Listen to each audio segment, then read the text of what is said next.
Let's talk about what are no content and low content books. This is what we're going to be reviewing over for this lesson. Alright, let's go over no content books first, just to get a better idea of what low content is all about. So no content books is this. So it's basically blank pages, blank line pages, and that is why it is called no content books. And the idea behind no content books is essentially it's a journal. And it's a journal because there's just blank lines or just a blank page. And this is very easy to make when you're first starting out with journal making. And I encourage everybody to actually just start making no content books first before they go to low content.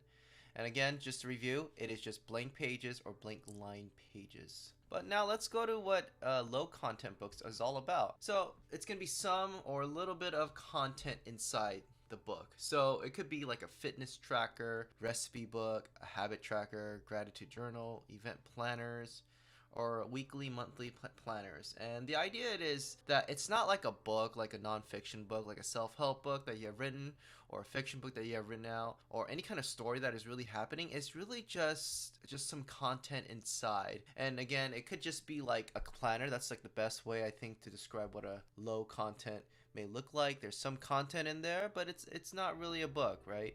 There's no story that's actually happening. You can kind of relate to this to in this day and age, it's called printables, and it's kind of like that, where it's in a book format where people can write down their habits or their recipes or their thankfulness in a gratitude journal. So that's why it's called low content books.